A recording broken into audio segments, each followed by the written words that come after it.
If in any part of your life you are masking who you truly are, you can never be fully fulfilled. Have you ever lost yourself in a relationship? Pretended to be someone else just to keep the peace or to feel loved? I used to modify my behavior and who I truly am in relationships so much because I was afraid that if I'm gonna show my true self, my true nature, I'm not gonna be loved.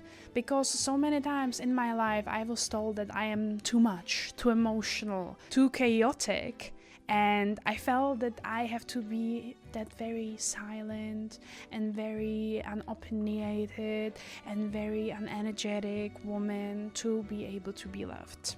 But that was not it. That was not it, let's be honest. Because then, if you pretend, you feel horrible in a relationship, in everything. If in any part of your life you are masking who you truly are, I believe 100% that you can never be fully fulfilled and joyful and enjoying your life and be happy because it's not you. It's someone else. It's a character you play. So why do we pretend that we are someone who we're not in a relationship? As I mentioned in the story, it's a fear of abandonment. You feel like if you are not gonna be someone else, then you're not gonna be loved or you're gonna be left and your partner is gonna break up with you because they're not gonna appreciate you for who you are. A lot of times it also feels that our real us is not enough and we have to pretend to be someone else and pretend that we are perfect, that we are this amazing supernatural human being because we feel that if we are going to be ourselves and who we truly are, that's just not enough and it's not going to be enough for the partner, and then again they're going to break up with us or they're going to say that we are unworthy, that we are not enough to us, and that's very painful. Very strong human nature is to be loved and accepted by other people, and if they express a certain desire that they like something, then a lot of times if you are not very strongly rooted in who you truly are, you're trying to jump through hoops to be to their liking and to kind of mold into the form and the version of you they want you to be. You can also be very scared of conflict, of disappointing someone, and that's a lot of times why we people please, you know. It's not really that we are trying to be kind to other people, it's that we are trying to avoid the conflict that comes from not fulfilling what other people want from us. If you are pretending to be someone who you're not in a relationship, you know so well how draining it is. Because you have to focus not on being yourself, but you basically acting the whole day. And that's very exhausting. People do it as their job. And you think that you can just pull it off like 24/7, just being someone else. It's draining to pretend that you are someone who you're not. It's draining to cover the real, authentic parts of you. Your real voice, your real looks, how you feel, what your opinions are. The more and the longer you're gonna pretend that you're someone who you're not, the more disconnected you're gonna be from yourself. That's what happened when you people please as well. Not just in a relationship, but overall in life. You kind of like start people pleasing at certain point in your life, and then when you learn that you're people pleasing and you deal with it, then all of a sudden you just left as you are and you're like, oh my god, damn, who am I? What do I like? What do I enjoy doing? Like, I am not fulfilling what other people want from me, so what do I do?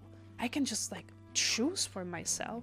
And you're super confused because you don't really know yourself, because you were not trying to get to know yourself and how to make yourself happy, but you were always trying to make other people happy with how you are. This issue of being someone else in a relationship is often connected with anxious attachment style, because you're constantly overthinking if you are enough for the partner, if they're not gonna leave you, am I doing this enough, are they not gonna be disappointed if I'm gonna be like that, and you're just constantly thinking if you're fulfilling the other person's needs. So how does this masking affect you? Firstly, resentment builds up. You just feel irritated because you feel like everything what is you is bottled up. It does not go out.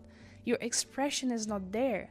Everything is under the surface. So it's like, you know, that kind of pot that has the pressure in it, and you have to sometimes like open it a little bit, otherwise it would explode. It's exactly what you're doing to yourself. It's just building up, the pressure is there.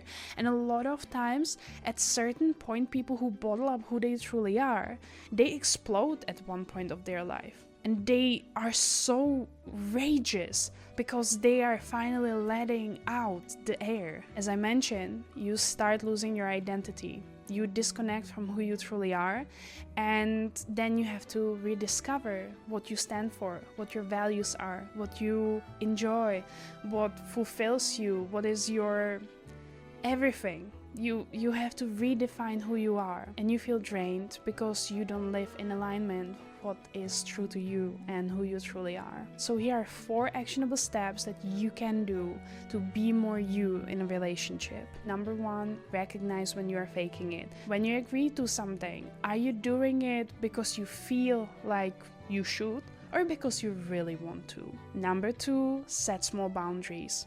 Start small, setting boundaries, sticking to them. Over time, you can make the boundaries bigger and bigger, and then defend who you truly are and what you stand for. Number 3, reconnect with yourself. Spend time doing things that you really enjoy.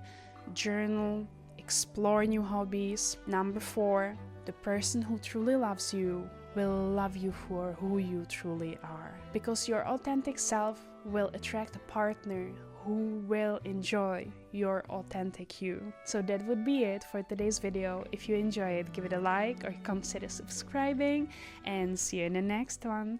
Bye!